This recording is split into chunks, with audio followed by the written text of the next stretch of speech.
आज आपको बताया जाएगा यदि पशुओं में यदि चर्म रोग हो जाए, चाहे कैसे भी हो, छोटे हो या बड़े पशु, यदि उसमें चर्म रोग हो जाता है यानी स्किन इन्फेक्शन हो जाता है या त्वचा से संबंधित कोई भी रोग उनके शरीर पर यदि हो जाता है, जो किस तरह के सिम्टम्स आपको देखने को मिलते हैं, तो उसमें किस तरह का इलाज किया जाता है, उसके बारे में आज की वीडियो के अंदर पूरी डिटेल से बताया जाएगा कि किस तरह का ट्रीटमेंट किया जाता है। पूरी डिटेल से वीडियो लंबी हो सकती है लेकिन स्किप करके देखना, पूरा देखना। देखो, जितने भी यदि पशु हैं, चाहे छोटे काफ हो, बड़े हो या छोटे भेड़ बकरियां हो, यदि उनमें यदि चर्म रोग हो जाता है, चर्म रोग यानी पशुओं की त्वचा पर कहीं पर भी यदि छोटे छोटे धब्बे हो जाएं या स्किन से यदि बाल झड़ना प्रारंभ हो जाए, त्वचा से बाल झड़ जाएं और उस जगह पर चकत्ते से हो जाते हैं, तो उस स्थिति में भी आप उसका इलाज कर सकते हैं। या यदि आपका पशु कहीं पर यदि खाज खुजली करता है, आपने देखा होगा कि कई बार पशु अपने मुंह से खुजलाता रहता है अपने शरीर को और उस जगह से वहाँ से बाल झड़ना स्टार्ट हो जाते हैं और वहाँ पर एक चकता सा धब्बा सा बन जाता है और वो धब्बा को फिर यदि पशु अपनी जीभ से चाटता रहता है और एक स्थिति ऐसी आ जाती है कि वहाँ से ब्लड आना भी स्टार्ट हो जाता है। इस तरह की दिक्कत अब बहुत तरह के पशु में देखने को मिलती है। तो ये होता क्यों है? ये किसी भी कारण हो सकता है, बैक्टीरिया के कारण भी हो सकता है, वायरस के कारण भी हो सकता है, फंगल इन्फेक्शन भी हो सकता है, या कोई एनवायरनमेंट इन्फेक्शन हो या केमिकल हो, किसी भी के कारण आपके पशुओं में इस तरह की दिक्कत हो सकती है। तो इस तरह की यदि पशु में हो जाए तो जितने जो मैंने आपको सिम्टम्स बताएं, इस तरह के सिम्टम्स यदि पशु में देखने को मिले तो क्या करना चाहिए, क्या देना चाहिए। रही बात त्वचा पर, यदि पशुओं की त्वचा यदि खुरदरी हो जाती है और त्वचा पर यदि कहीं पर यदि फफोले से भी बन जाएं, कई बार इस तरह की हो जाती है कि स्किन इन्फेक्शन की वजह से, तो देखो ये ज़्यादातर जो रोग है वो बहुत से ऐसे डॉग हैं उनमें देखा जाता है, लेकिन आजकल जो गाय भैंस हैं, भेड़ बकरियां हैं, उनमें भी इस तरह का रोग है वो देखने को मिल रहा है, जिससे पशु को बहुत ही ज़्यादा नुकसान होता है। इससे क्या होता है कि इस चर्म रोग की वजह से एक तो पशु की शरीर है वह नहीं ले पाता है और उसकी वजह से कई तरह के सेकेंडरी इन्फेक्शन भी पशु में हो जाते हैं और उसकी वजह से कई पशुओं में कई तरह के रोग साथ साथ में देखने को मिल सकते हैं और धीरे धीरे पशु कमज़ोर होता जाता है, जिससे भी एक बड़ी समस्या पैदा हो जाती है जैसे जैसे पशु कमज़ोर। तो इसके लिए क्या करना चाहिए वह मैं आपको मेरी टेबल पर लेकर के चलूँगा कि पशु में किसी भी तरह का यदि इन्फेक्शन हो जाए, त्वचा से संबंधित कोई रोग हो जाता है, तो उसमें आपको किस तरह का ट्रीटमेंट या किस तरह के इंजेक्शन या कुछ इस तरह के लोशन का प्रयोग पशुओं में कर सकते हैं। जो आपको मेरी टेबल के ऊपर जो ट्रीटमेंट दिख रहा है, इस तरह का ट्रीटमेंट उस पशुओं में करवाया जाता है। देखो, सबसे पहले तो मैं आपको बताना चाहता हूँ कि यदि आपके पशुओं में इस तरह की यदि बीमारियों से बचाना है तो उसकी समय समय पर आप उसे पेट के कीड़े मारने की दवा देते रहें। और इसके लिए यदि आप नहीं भी दे पाते हैं, यदि पशु में स्किन इन्फेक्शन हो जाता है, तो इसमें सबसे मेन जो इंजेक्शन होता है वह इंजेक्शन होता है आयुर्मेक्टिन साल्ट। यदि आयुर्मेक्टिन साल्ट है, जिस प्रकार से आयुर्मेक्टिन इंजेक्शन है 3.15% हाईटेक प्लेटिनम, जो कि विरबे का आता है, बहुत ही अच्छा रिजल्ट मिलता है। क्योंकि यदि पशुओं में चर्म रोग हो जाता है तो उस स्थिति में इस तरह के इंजेक्शन का यदि आप प्रयोग करते हैं तो सबसे अच्छा रिजल्ट मिलता है। जो इस तरह की एक वायल होती है, जिस प्रकार से आपने हाईटेक, यदि हाईटेक प्लेटिनम में यदि आप प्रयोग करेंगे तो सबसे अच्छा रिजल्ट आपको देखने को मिलेगा।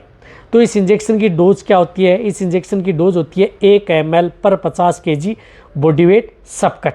ये इंजेक्शन सिर्फ और सिर्फ स्किन में लगता है, लूज स्किन है, त्वचा के अंदर ही लगता है। आप इस इंजेक्शन को कभी भी इंट्रामस्कुलर व इंट्राविनस न लगाएं, इस बात का आपको ज़रूर ध्यान रखना है। तो ये सबकट इंजेक्शन हाईटेक प्लेटिनम इंजेक्शन पशुओं को लगाया जाता है। जैसे यदि गाय भैंस हैं जिनका बॉडी वेट 500 kg है तो ये 10 ml की डोज एक साथ उस पशु को लगा दी जाती है।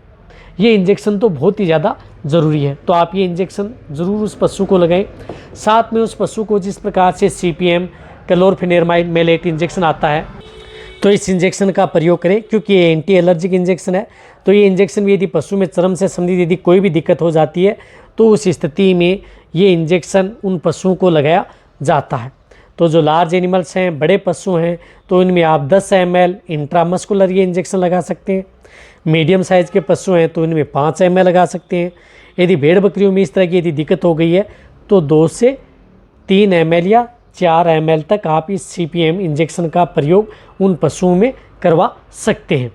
रही बात यदि पशु में इस तरह की यदि दिक्कत हो जाती है तो कई बार क्या हो जाती है, जिस प्रकार ये बैक्टीरियल इन्फेक्शन हो गया जिसकी वजह से स्किन इन्फेक्शन है, वायरल इन्फेक्शन की वजह से विषाणु के द्वारा है, तो उस स्थिति में एंटीबायोटिक का भी बहुत बड़ा रोल होता है। तो उसमें आप एमोक्सिलम फोर्ट, जिस प्रकार से amoxicillin sodium and sulbactam sodium injection आता है, एमोक्सिलम फोर्ट, इसका प्रयोग कर सकते हैं। बड़े पशु हैं जैसे गाय भैंस हैं तो उनमें 4.5 ग्राम आप इस इंजेक्शन का प्रयोग उन पशुओं में करवाएं।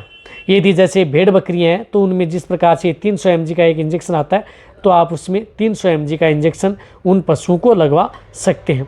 तो एंटीबायोटिक भी उस पशुओं को बहुत ज़्यादा ज़रूरी है।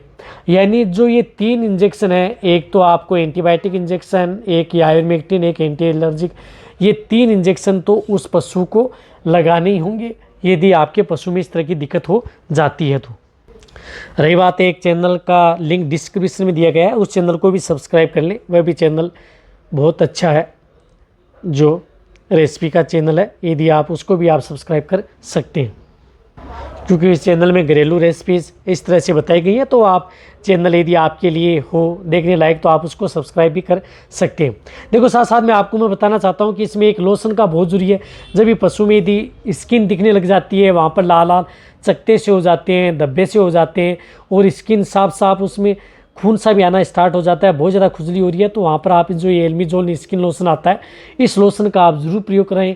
इसी की एक ऑइंटमेंट भी आती है, उसका भी आप प्रयोग करवा सकते हैं। तो ये लोशन आप उस स्किन पर ज़रूर अपने पशुओं में लगवाएं। रही बात जो इंजेक्शन बताए गए, वो इंजेक्शन अपने नज़दीक यदि कोई वेटरनरियन है तो उसका प्रयोग कर सकते हैं, लेकिन ये लोशन आपको कंटिन्यूटी उस पशु के स्किन पर लगाना है यदि आपको बेटर रिजल्ट लेना है। तो इस बात का आपको ज़रूर ध्यान रखना है। देखो जो ये इंजेक्शन आईटेक प्लेटिनम मैंने जो बताया है, इस इंजेक्शन का प्रयोग आपको एक बार ही करना है, सिंगल डोज आपको लगानी है। ये 60 से 90 दिन तक आपके पशु में असर करता है। रही बात जो एंटीबायोटिक इंजेक्शन और एंटी एलर्जिक इंजेक्शन, वह इंजेक्शन आप 2 से 3 दिन जरूर प्रयोग कर सकते हैं और लोशन का प्रयोग आप कंटिन्यूटी उन पशुओं में करवा सकते हैं। कई बार इस तरह की स्थिति यदि बहुत ही ज़्यादा दिक्कत हो जाती है तो कई बार इसमें कोर्टिकोस्टेरॉइड इंजेक्शन का भी प्रयोग किया जाता है, लेकिन वह आपका वेटरनरियन उसका सही डायग्नोसिस करके उस स्थिति में उन इंजेक्शन का प्रयोग करता है। बट ऐसा नहीं है कि पहले स्टेज में आपको लगे और उस स्थिति में आप उस इंजेक्शन का प्रयोग कर सकते हैं, इसलिए मैंने उस इंजेक्शन के बारे में आपको बताया नहीं है। वह आपका वेटरनरियन सही डायग्नोसिस करता है तो उस स्थिति में उस इंजेक्शन को लगाया जाता है बेटर रिजल्ट के लिए। रही बात इस तरह के जो ट्रीटमेंट है, वह ट्रीटमेंट यदि पशु में जो मैंने बताई है, स्किन इन्फेक्शन, त्वचा से संबंधित खुजली या अदर कोई दिक्कत है, तो उन सभी में आप यानी चर्म रोग से संबंधित सभी तरह की दिक्कत में इस तरह का ट्रीटमेंट परफेक्ट ट्रीटमेंट होता है। रही बात बहुत ज़्यादा यदि स्वेलिंग है, दर्द सूजन यदि बहुत ही ज़्यादा हो जाती है तो कई बार एनाल्जेसिक इंजेक्शन भी लगाए जाते हैं, लेकिन वो बहुत ही कम केसों में लगाए जाते हैं। तो ये वीडियो अपने जितने भी जो पशुपालक हैं, वेटरनरी असिस्टेंट हैं, उनके साथ आप शेयर करें। इसी तरह की वीडियो चाहिए नीचे जाके कमेंट में मिलेगी। इसी तरह की सही और सटीक जानने के साथ ऐसी वीडियो आपको इस चैनल पर मिलती रहेंगी। थैंक्स, धन्यवाद।